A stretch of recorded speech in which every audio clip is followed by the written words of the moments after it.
बनारस गए और पटना गए, लिट्टी चोखा खाया। और ये जो एक सीक्वेंस है, चूँकि आप अपनी फिल्मों को अलग ढंग से प्रमोट करते हैं, पिछली फिल्मों को भी देखें और अभी की तो पीके के लिए आपने पोस्टर्स पहले बाहर आए हमारे सामने, फिर टीजर, और अब जो प्रमोशन के लिए आप जा रहे हैं वो छोटे शहरों की तरफ जा रहे हैं या वैसी जगह जहाँ पे अमूमन लोग देर से पहुँचते हैं या बाद में जाते हैं, इसके पीछे क्या आपकी स्ट्रेटजी? दरअसल हमने जो हमारा प्रमोशन है शुरू किया बिहार से, यूपी से, पटना गए, बनारस गए। और उसकी खास वजह यह है कि मेरा जो किरदार है वो फिल्म में भोजपुरी बोलता है, पूरी फिल्म में ये भोजपुरी बोलता है किरदार। तो हमें लगा कि उस इलाके जहाँ की ज़बान है, जहाँ की बोली है भोजपुरी, वहाँ से हम अपना प्रमोशन शुरू करना चाहेंगे, तो इसलिए हमने वहाँ से शुरू किया।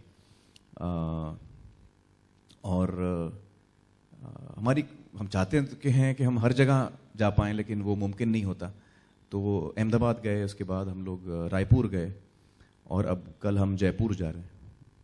और राजू जी, एक सवाल बस आखिरी आपसे जानना चाहूँगा कि जब हम गाने सुन रहे थे तो जो 3 इडियट्स में आपने वो बारिश का गाना पिक्चराइज किया था, कुछ वैसे ही फील मुझे इस पीके के भी एक गाने में थोड़ी सी धुन में कह लें या थोड़े से पिक्चराइजेशन में कह लें, वैसे ही लग रही थी। तो क्या आपने ये जानबूझ के रखा है या आप इसे नया भी कर सकते थे लेकिन आपने वैसा ही किया है?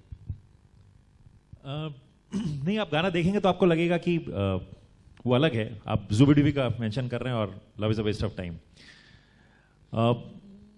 कुछ धुनें होती हैं जो थोड़ी सी पिछले वक्त की याद दिलाती हैं। वो शांतनु के जो कॉम्पोजिशंस होते हैं वो उसमें मेलोडी बहुत स्ट्रांग होती है, तो कई बार आपको ऐसा लगता है कि शायद आपने पहले सुना हुआ होगा, मगर वो मेलोडी कंप्लीटली अलग है। जी या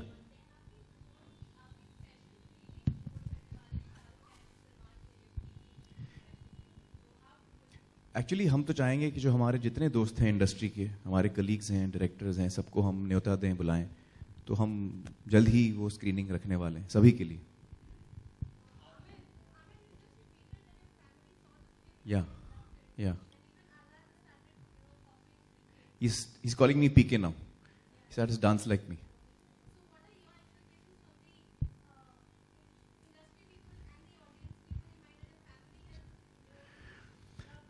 Well, judging by the age groups, Azad was 3. Azad is 3. Ira is 16. My wife is around, I don't want to tell her age, she'll kill me. And she's 40.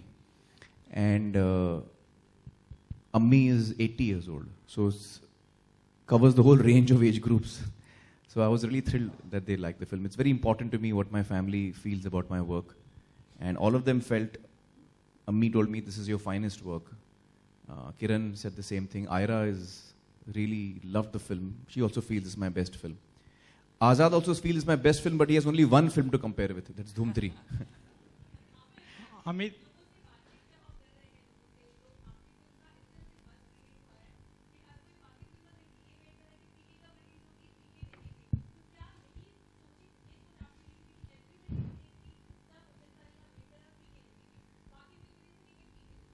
आप जो कह रही है मुझे बड़ी तसल्ली हो रही है, बड़ा सुकून मिल रहा है मुझे, क्योंकि रिलीज से पहले बड़ा टेंशन होता है हम लोगों को, खास तौर से मुझे।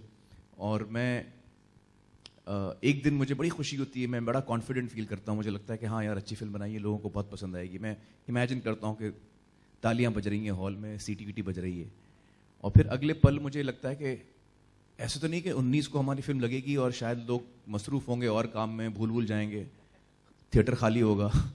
तो दोनों चीज़ें, एक ये ख्याल आता है, एक वो ख्याल आता है। तो आपने जो कहा उससे मुझे बड़ा इंकरेजमेंट मिला है।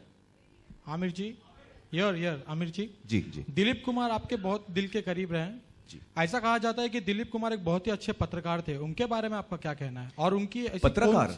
हाँ, यूसुफ साहब पत्रकार थे? नहीं, या मुझे नहीं जानकारी इसके बारे में। ठीक है, उनकी ऐसी कौन सी फिल्म है जो आपके दिल के बहुत करीब है? उनकी कई फिल्में हैं जिनका मैं बहुत बड़ा फैन हूँ। एक तो मुगल आजम, गंगा जमुना, एक उनकी फिल्म आई थी राम और शाम, और सगीना मातो, लीडर, कोहिनूर, आज़ाद, नया दौर, बहुत सारी फिल्में मुझे उनकी पसंद है, उनका काम। I am a huge fan of Yusuf साहब। I have 2 questions for you. There are a lot of celebs who have, cut down on their fees because of their films not working well at the box office. So what's your take on that? I would actually love if you all could reply me on this. Cut down on the fees? Yeah. Because the films are not doing well. Yeah. So do you think it's the right move that they are taking? I have no idea. How can I comment about other people's fees? No, but do you think that it's right on their part of, cutting down on their fees because of their films not working well at the box office? मैं कैसे बोल सकता हूँ ये किसी और के बारे में मैं कैसे कमेंट करूँ? मैं अपने बारे में बोल सकता हूँ. हाँ, मैं एक्चुअली फीस लेता नहीं हूँ किसी फिल्म के लिए. I don't take any fees. जब फिल्म कमाती है तो उसका मैं प्रॉफिट्स में से मुझे कुछ मिलता है, तो मेरी कोई फीस ही नहीं है. अगर फिल्म ज़्यादा चलेगी तो मुझे ज़्यादा पैसे मिलेंगे, कम चलेगी मुझे नहीं मिलेंगे. मैं फीस लेता ही नहीं हूँ. अनुष्का, आप अगर इस पे कुछ कह सकते. सबको करना चाहिए, बहुत ज्यादा लेते हैं. माइक पे बोल दे भाई. The man with the ये माइक पे बोल देते. sense of humor. बहुत ज्यादा लेते हैं, बहुत ओवरपेड हैं और फिल्म बनाने के लिए कुछ बचता नहीं है. उनसे आप कहिए कि भैया फिल्म बनाने के लिए थोड़े पैसे छोड़ दीजिए तो अच्छी फिल्म बनेगी. हाँ सर, ये पूरे सबको एक मेरी तरफ से जनरल मैसेज. आप, मैं आता बहुत कम हूं बाहर, आज आ गया हूं तो आपको बोल देता हूं. सबको आप बता दीजिए कि अगर अच्छा सिनेमा बनाना है तो भाई अपने फार्म हाउस, ये बड़ी गाड़ी, जहां जहां माल ले जा रहे हो उसको कम करो, थोड़ा फिल्मों पे इन्वेस्ट करो ताकि अच्छी फिल्में बने. हमने 5 साल लगाए हैं. राजकुमार हिरानी जितने सक्सेसफुल डायरेक्टर है इंडिया के नंबर 1 तो है ना, तो अभी इनको 5 फिल्म साल में बनानी चाहिए. मेरे को लाठी लेके भैया जाओ कमाओ, जल्दी लाओ पैसे. 5 साल में एक फिल्म बनाई है. 5 साल लिखा है ये फिल्म को.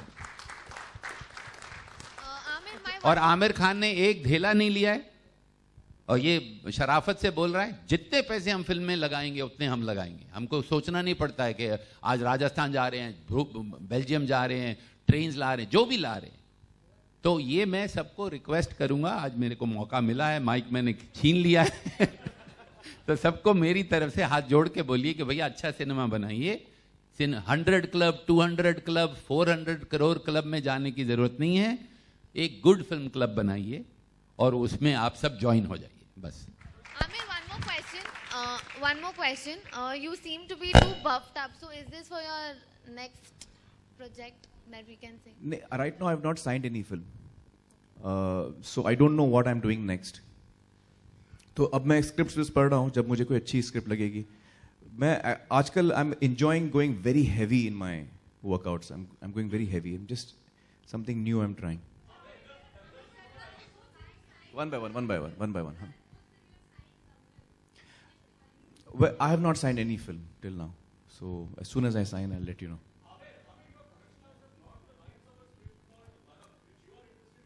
Yeah. That's long back. We bought the rights. You see, that's a film that I want to direct. So I feel that right now I'm, so engrossed and lost in my acting.